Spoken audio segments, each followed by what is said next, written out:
talk show host. Hello. Yeah. Can everybody hear me? Oh gosh, that's an echo. I could almost just yell. Oh, gotcha. Okay. Well, thank you for joining us. I'm Laura, and we're here to tell you a little bit about our City Reach trip that we took a few weeks back now. And so I thought that we could start by introducing ourselves and just letting everybody know your grade. Sorry, before you do that. We went down for a trip that was to learn about homelessness from people who either were currently experiencing it or had in the past. Chris and I went as chaperones, and I think we learned just as much as the kids did. But let's start with introductions. I'm Ira. I'm a freshman at Lincoln Sudbury. I'm Sophie. I'm a sophomore at Lincoln Sudbury. I'm Sam. I'm a sophomore at Lincoln Sudbury. I'm Chris, and I don't go to Lincoln Sudbury. Okay, so we thought that we would just do this like a question and answer kind of a thing, and then at the end, or during maybe, you can just raise your hand and feel free to ask any questions that you might have. So let's start by asking why you signed up. What did you expect? So homelessness has been increasingly a bigger problem in the U.S. It's been growing, and so I wanted to learn more about it and what it was really like to be out there, and just to hear some of their opinions on how it can be reduced, from firsthand. Originally I went because Sam convinced me to go, but I think I was interested in it because I had never really heard of anything like it, and so I thought it would be a good experience and something to and I knew it would be something that I would remember and would be impactful. I think I first signed up because Sophie and I, we've done clothing drives, and we've worked with people before, and we've volunteered, but we've never gotten the full experience. We've never gotten to do the drive and then go someplace and get to meet all the people that were helping. And so I think I signed up because I knew that I would remember the experience, and I thought that it would be really good for me to be able to see and help people, and then also be able to experience all these people and hear all their stories and get to learn from them. Chris, do you want to add anything? Sure, yeah. Similar. It's just something new to learn. And it's certainly not something that I had experienced anything like that before. And it's just good to stretch yourself. And it definitely did. So, yeah. So, do any of you know anyone who has been on City Reach before? No?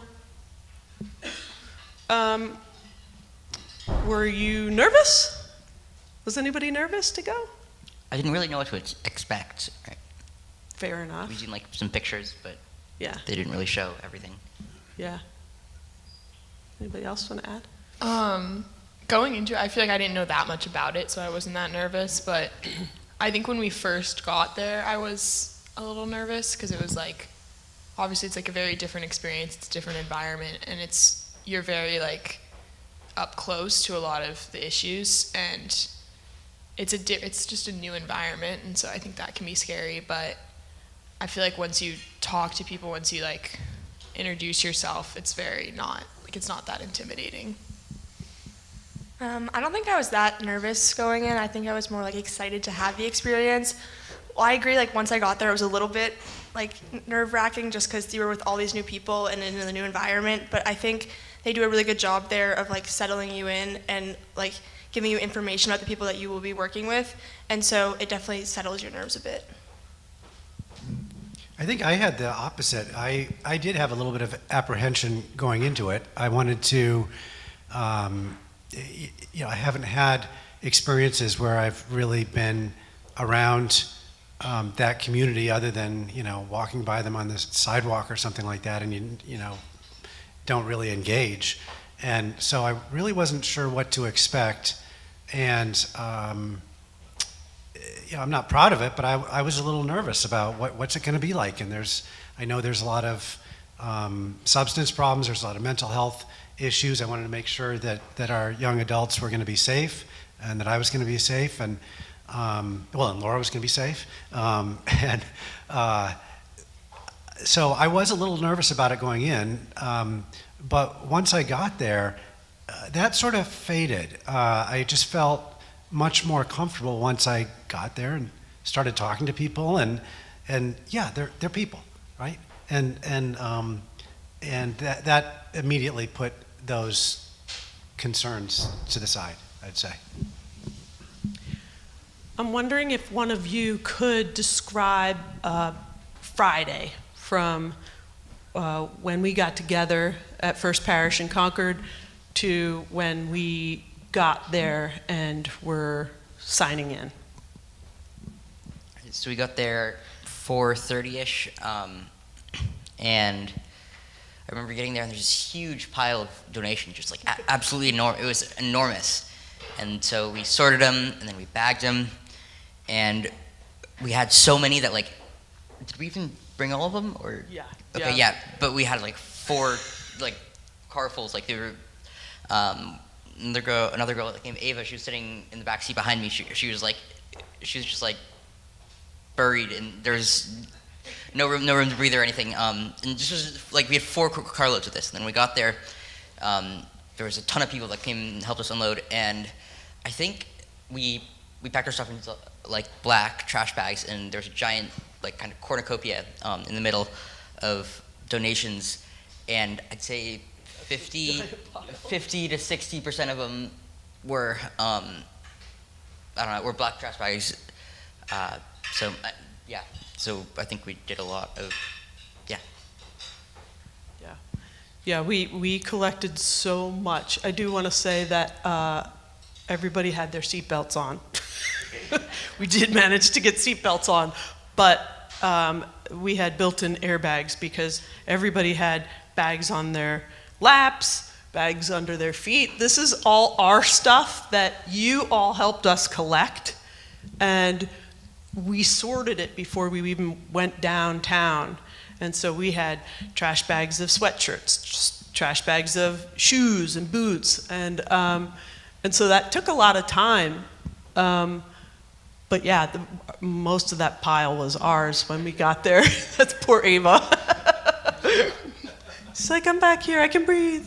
Well, and there's Ira in the front, and he had a giant trash bag under his feet, so he was doing yoga on the trip down. Anybody else want to add to what they sort of experienced once we got there?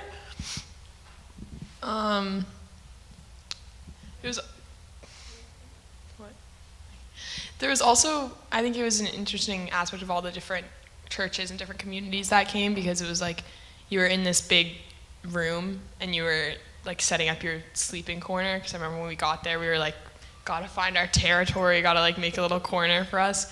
And it's just like a bunch of different groups that are all kind of like in their own little sections. I remember Ira was breaking some boundaries, going to talk to some people, but Yeah, talking to people isn't a bad thing.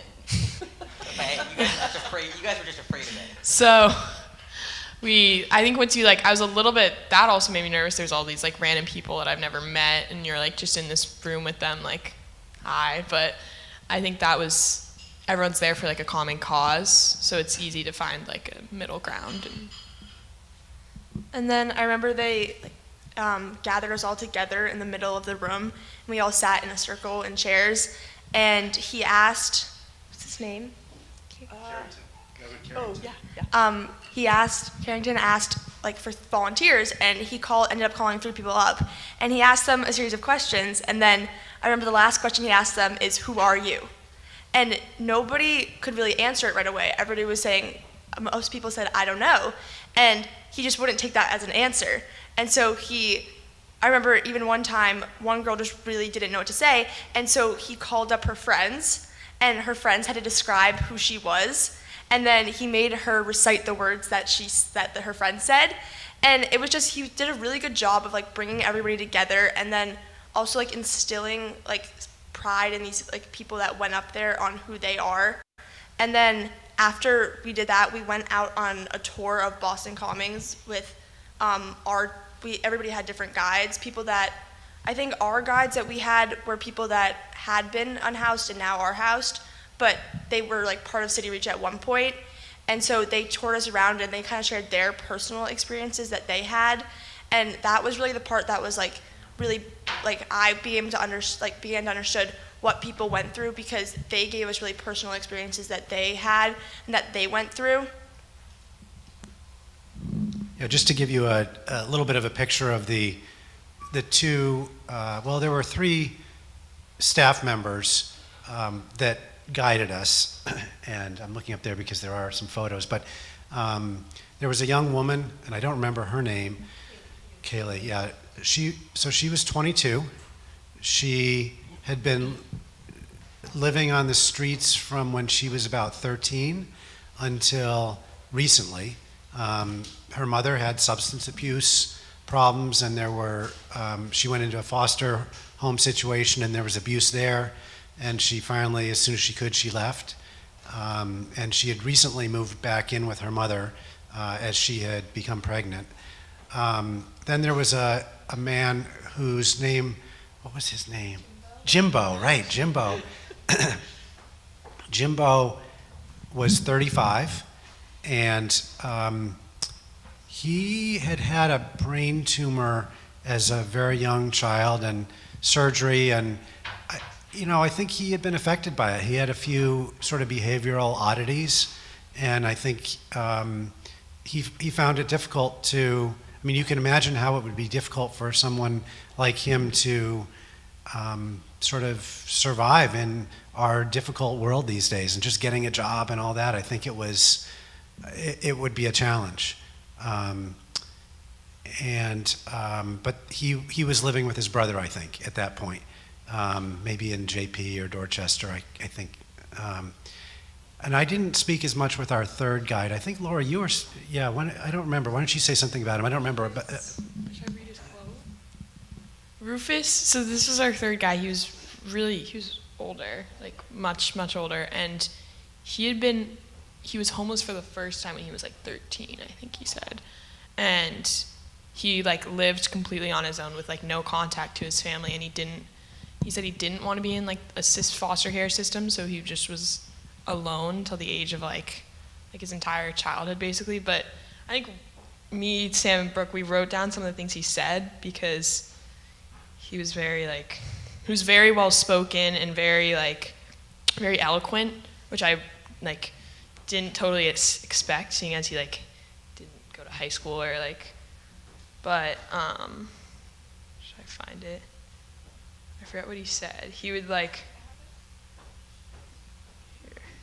One of the things he said, I asked him what I found it. was one thing he would do to try to, if you were like mayor of Boston or something, what was one thing you would try to do to solve this problem? And he said he had a couple of answers, but I think his main answer was just have like care on every corner, right? I think his idea of what the biggest problem was drugs, and so his idea was if there's a rehab center within 2 blocks of any spot in the city, he thought it would help a lot. So one of the things I asked him like how he mentally kept going and how he like kept motivation, and one he said was, not every day is beautiful, but it matters what you do on the days that aren't. And then another thing we asked him was how did he like stay warm when he was a child, like in New England winters and stuff like that. And he said the mind has power over our body's conditions.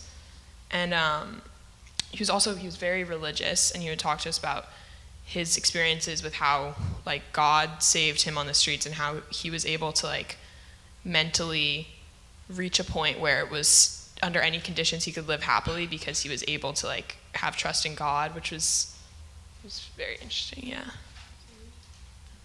I think just one more thing that I remember from him is that he really like preached to us that selflessness is the best thing you can do.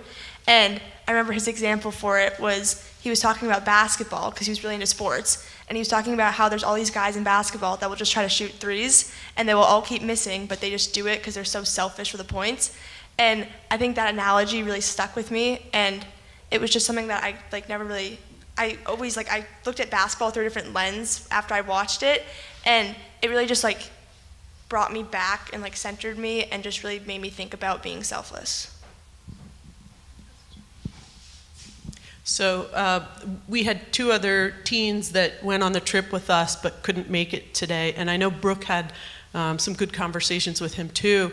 And I talked to her later about what she was asking him about, like how can you believe in God when you know you've had this situation handed to you, and you know how does that play out in your head and in your heart? Oh yeah, yeah. And his reply was, when he prays, he never prays for what he wants, and there's a big difference for what you want and what you need. And he felt that he had always gotten what he needs. And, you know, it was really, he was an interesting guy.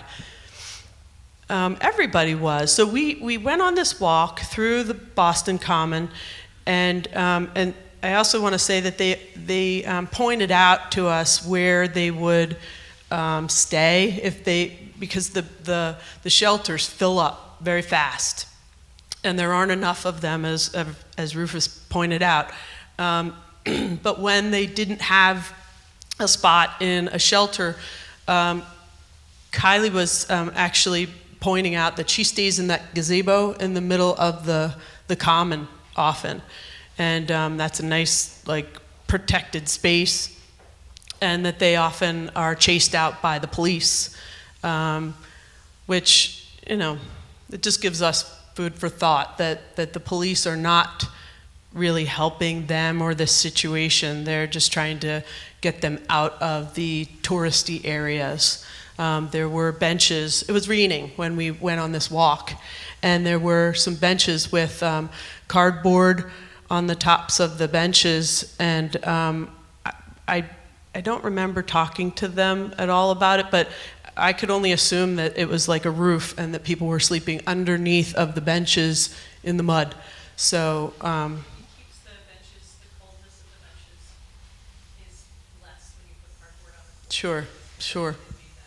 Yeah, but they were all wet. Everything, there was a wet blanket that we saw, and so that was really eye-opening. And I asked Jimbo what people do when they need to clean off. What do you do when you want to bathe? Do you go into the McDonald's and use the sink? I've heard of some people do that, and he said no, I would never do that. There's people kick them out of there too, and I guess he was saying they assume they're doing drugs in the bathroom, so they learn fast not to go into fast food restaurants. And what he said was that they will find a way to get to Revere Beach and use the public showers there. And I thought, oh my gosh, that's far. That's really far, especially if you don't have, money for transportation. So when they get desperate, that's what they would do. Okay, so I want to ask you a little bit about what you thought about the things that people said. They gave the staff and volunteers a chance to just say a little bit about their situations, just a little blurb, while we were sitting there on Friday night. Do any of you have any thoughts on that? I remember one particular woman that was talking about how she had been homeless with her daughters when they were younger, and she talked about how it was like she was living on the run, and because she didn't want to get separated from her daughters, and so she she said that her daughters would go to school every day and they would come home to where they were the night before, and they would move every single night to like a different place.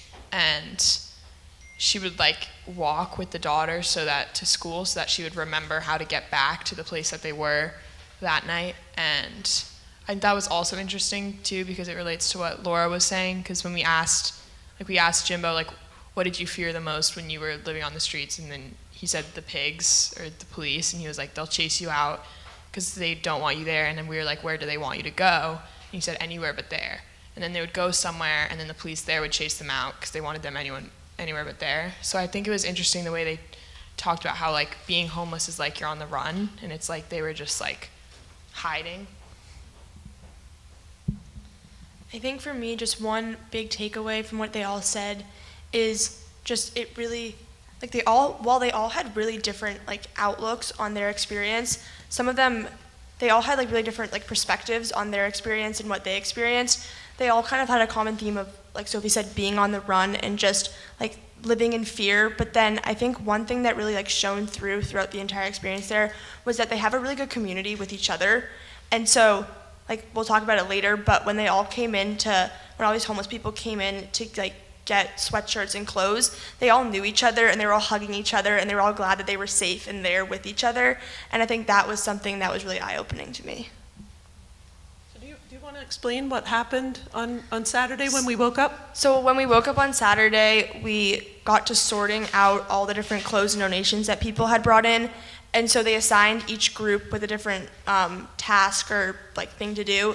And so our job was we were going to be with sweatshirts and sweaters. So we were going to be like assigned to get all the sweatshirts and sweaters and like organize them by size. But other groups were on shoes, coats, like socks and underwear. And then there was also a group that was making sandwiches and lunches. And then another group that was going to be on like hospitality and talking to people downstairs where the food was.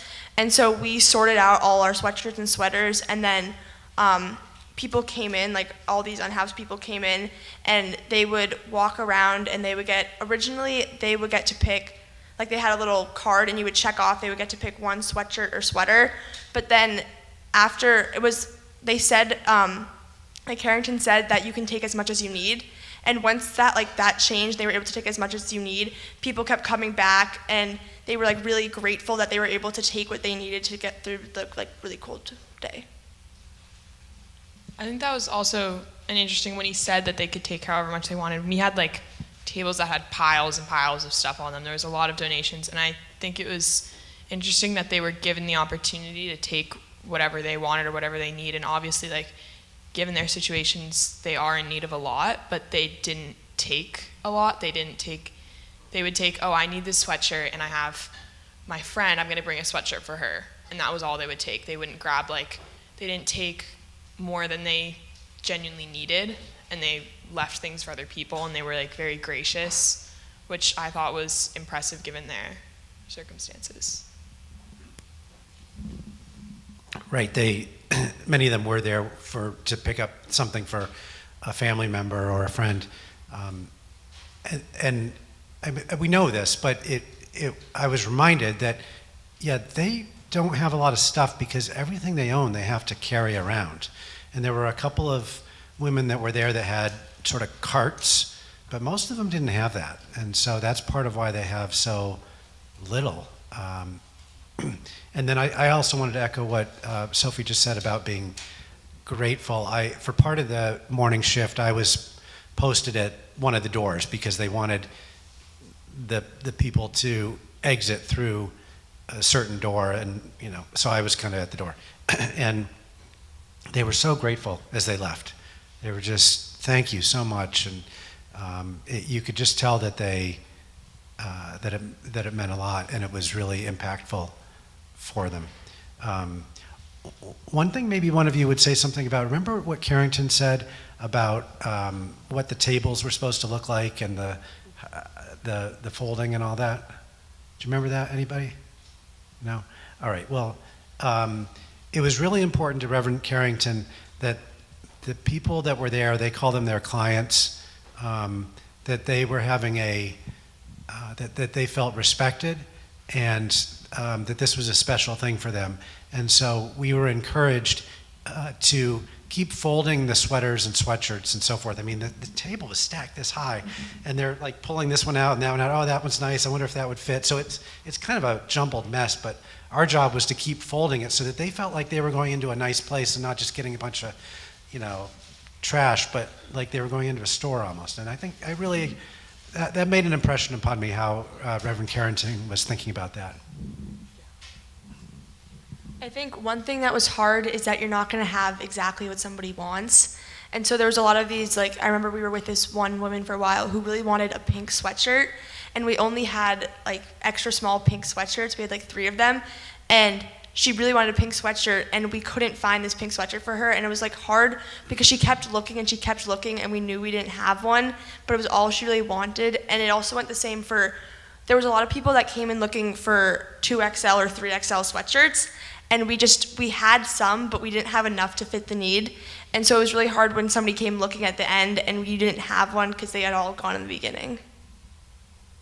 I think also with that was when, in the beginning, when we were just checking off their boxes, they would be like, because they could only get one, I would like see situations where they'd be like, do I get a sweatshirt, or do I bring the sweatshirt for my daughter, or do I get this sweatshirt for my friend, or, because they had to make the harder decisions, and that was definitely hard because I was like, you have so little, and like I want to just give you, like I want to give you as much as I can, but it's like we're not supposed to. That's not what we're here for, really. So I think that's something that's hard to kind of like grasp. I think another thing that was really interesting was that they all really liked Patriots attire. So we get there. There'd be someone who's like, they'd be like really picky. They're like, oh, I don't want to, or they'd be like, and they'd be looking and looking and looking, and they'd see a Patriots sweatshirt or something they'd be like, if they didn't want a zipper and it had a zipper, they'd be like, they just take it immediately. But Red Sox, Celtics, Bruins, they didn't care as much for. It was I don't know, which is interesting because the Patriots are really bad this year too. So. No, go ahead. It just occurred to me, like, maybe if you were homeless and you were sitting on the street and you had a cup for money and you were trying to connect with people walking by, the Patriots, that's like a really, a lot of people might be like, oh yeah, Patriots, and so they probably really love the Patriots, but it also might help practically out in the world, Yeah. So, sorry, go ahead. I like Chris, would have been very nervous and concerned about my own safety. So, given that, I'm very interested from each of the 3 of you. What motivated you to do this? Could we just repeat the question, because I think there's people watching online. So he said he could relate to Chris in being concerned for his safety and wondered what motivated you 3 to do this, and were you afraid for your safety once we started? I think when we got there was staff, so it was a smaller group, but then when we were working the what did they call that? The store on Saturday morning, there were tons of people coming in and out. So was anybody afraid? Not really. I think they understood that we were helping them, and if we got hurt or whatever, I think we understood that they understood that we were helping them and they wouldn't hurt us if we were helping them. It was like, yeah. I'm glad you weren't afraid, but why did you volunteer to go? Well, I don't know. If you look around, Lincoln doesn't exactly have a lot of homeless people, and so honestly, I wanted to feel like get a little bit of what it was like out in a place that wasn't as lucky as Lincoln. I think what motivated me was a similar sense of like curiosity and just wanting to see it firsthand, kind of, and being just like when you have people that are in such different situations than your own, there is a natural like need to like understand and like kind of grasp the situation. And I do think I did kind of have some nervousness, like I was going into it and I was like, oh, I don't want to like wear this, I don't want to like wear this jewelry, I don't want to wear that, I don't want to be like walking around like the streets of Boston and have like this like expensive jacket on or something like that. And I think I was very aware, more than nervous, I would say. Like when we were walking in, there were people like in the church that we were in, there were people just like asleep on the steps of the church. There's a lot of like obvious like substance abuse and stuff like that. And I think I was more just like very aware of my surroundings, which I don't think I always am, because I feel like I have the privilege of not needing to be, especially in Lincoln. Like I don't think I need to be like on edge when I'm like walking to Donlands or something like. But I do think that there was an added sense of like you needed, like I wanted to have a better grip on like my surroundings and things like that. But I do think they do a really good job of like providing a sense of humanity with all the people that you're with, so that you don't really have any nervousness because you realize that they're not that different than you are. I think like what Sophie and I were both said, I was definitely curious, and I knew that it was going to be an eye-opening experience, and that I also think there's something about like experiencing it and learning it firsthand from the people, because I feel you can read an article or you can like see a statistic about homelessness, but it's definitely different when you hear the stories of the people firsthand and you get to see their reactions. You get to like look them in the eyes as they're talking to you and like hear and feel their stories. And I think being like, I wasn't that nervous when everybody came in, because they all came in with such big smiles on their faces, and they would talk to you and they would share their stories with you, and they would have these huge smiles on their faces, which is something that's like stuck with me, as they would come in so happy and they would really love to talk to you and engage with you. If you could sit down with Mayor Wu this afternoon, what would be the highlight of what you learned to tell her she should do for the city? Wow. I think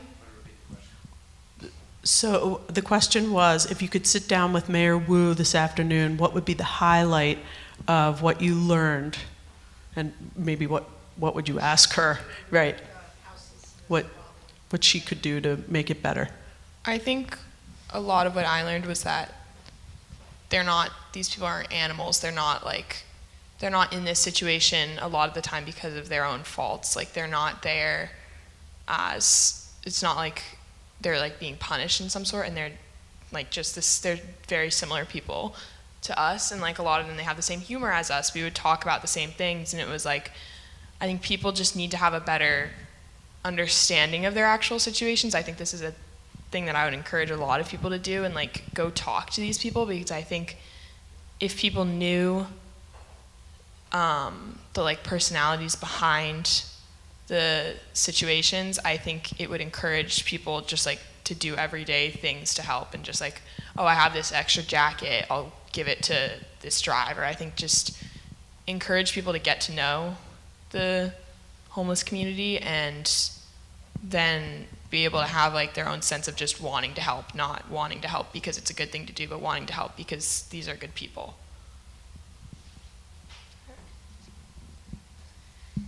I asked a very similar question to Rufus.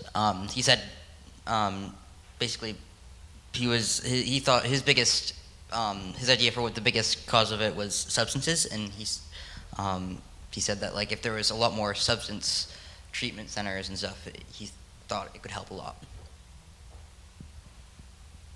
I think one thing is maybe implementing more access to like mental health professionals and healthcare, because a lot of the times that we talk to people, either they were in that position because of like substance abuse in their household, or they had experienced substance abuse. And so like Rufus said and Ira said, like adding more like treatment centers, but also making like mental health professionals, and then also access to like housing and of like more affordable housing, like making that more accessible. Another thing that would be under the control of the mayor is, I didn't like what I heard about how the police are treating these residents, and I don't know why, what's motivating them to act in that way, but it didn't seem appropriate to me, and somehow that I thought should be fixed. Any other questions? Sure. I just wanted to say, maybe they could have courses for policemen to understand homelessness. And through education, they could learn to do it differently. Also, my hat is off to you. In my life, I practiced second for you. That's what you guys are doing. I really appreciate your story, your experience, your bravery to get out there and make a difference. God bless you.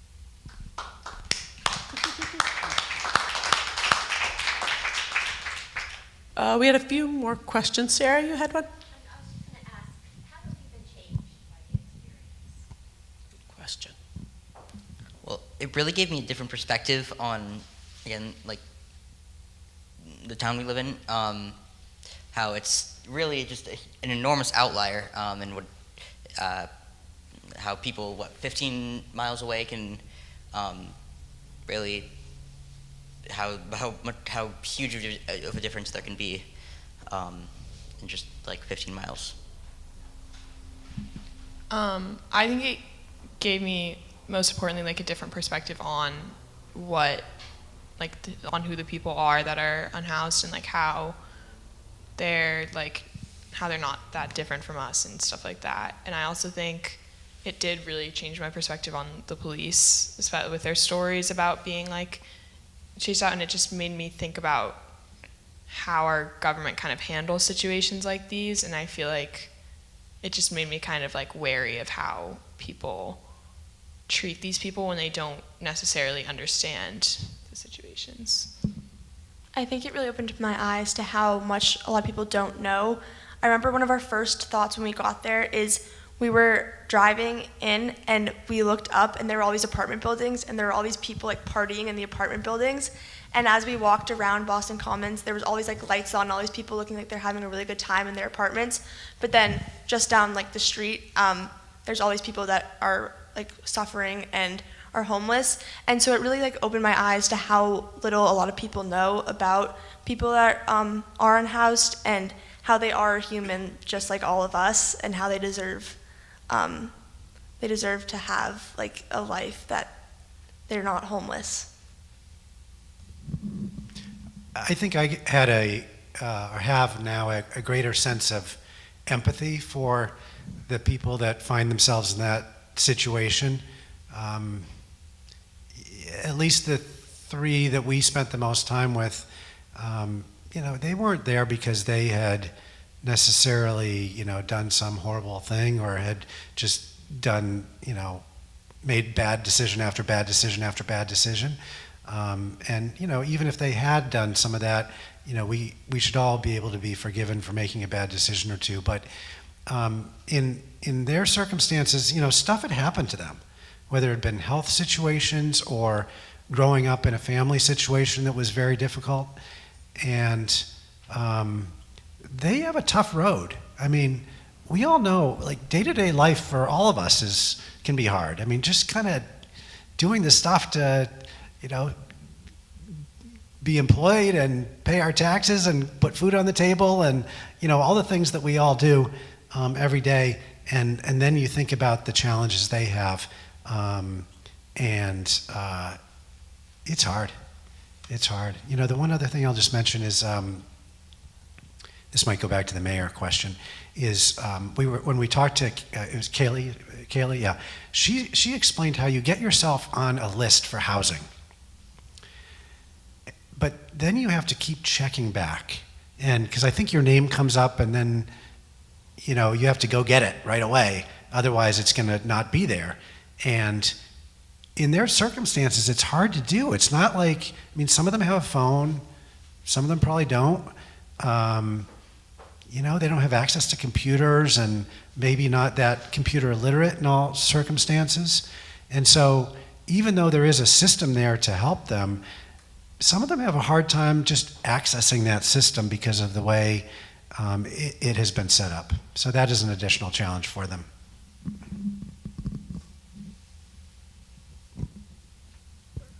Oh, yes. Thank you very much for sharing your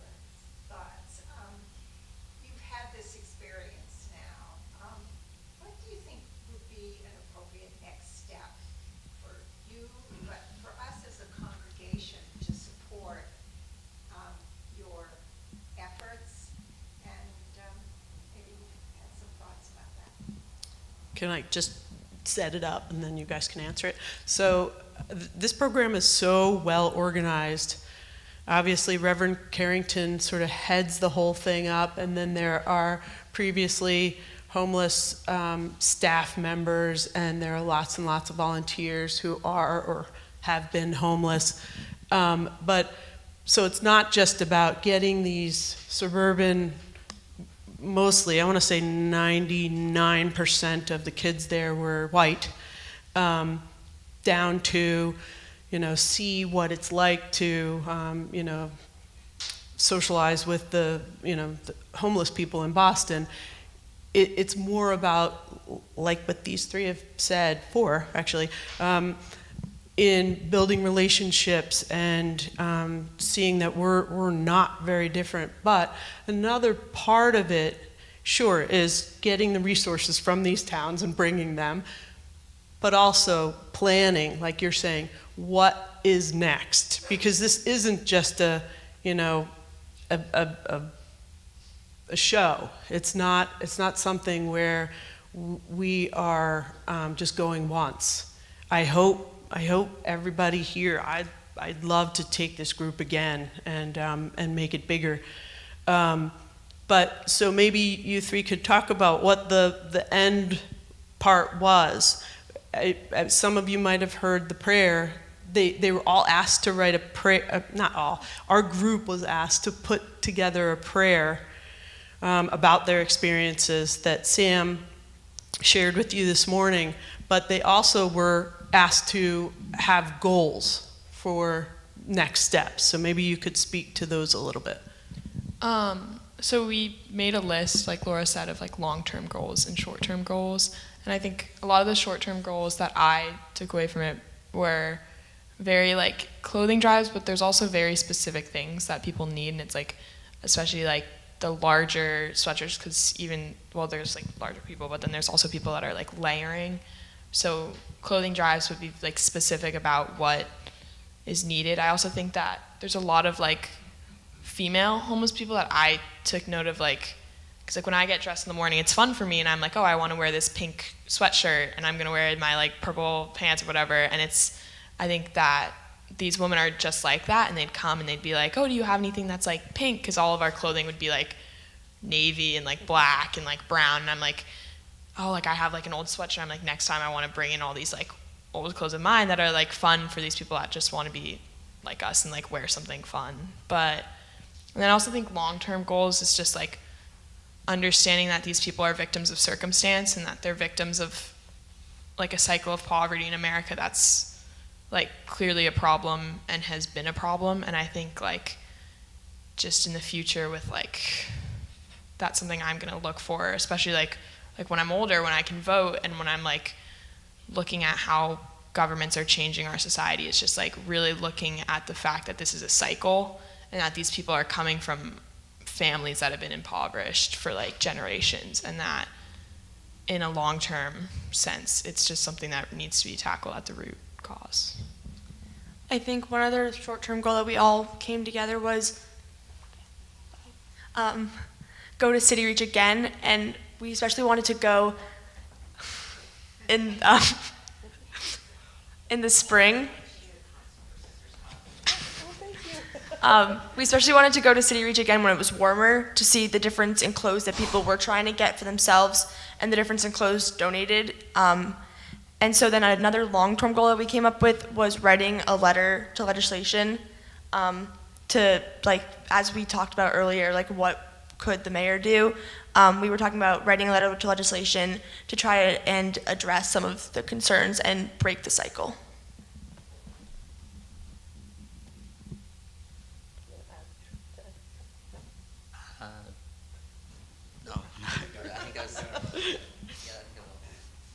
So Can I just make one comment? of course.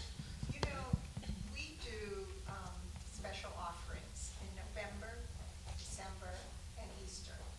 And I invite you, as our youth, to perhaps think about how something that you care about could become one of our special offerings, where the whole congregation can reach out and support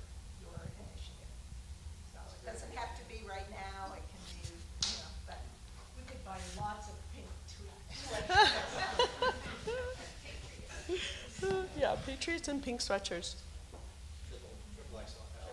Yes, triple and 4 and 5. Yeah, I just want to share a quick little story that really touched me. In that, you ask what did this give us, and I think for me, it's I knew these kids were awesome. I love working with them, but I learned more about how much more awesome they were that I didn't even know.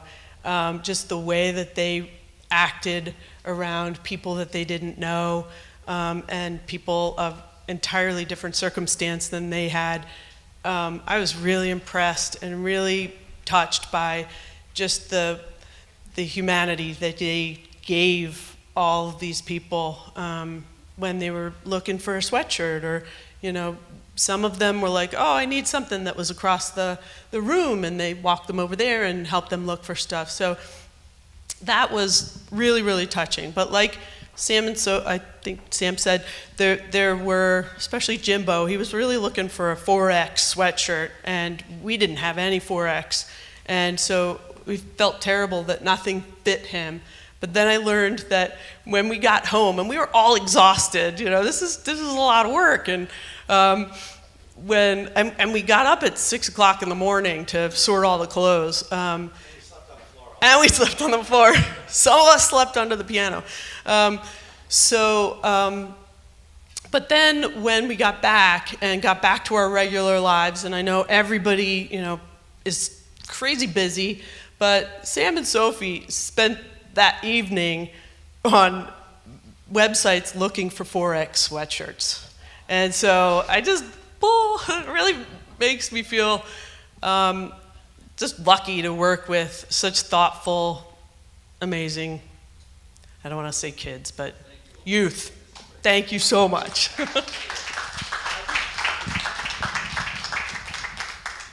I just wanted to throw in a little bit of thanks and recognition to Laura for organizing this thing. She made this happen. She reached out and connected with her colleague over in Concord, and we did this together. And she did the whole thing really with Dawn. So thank you. This was an amazing experience for all of us, and so we really appreciate it. So thank you. Any other questions? Yes, thank you.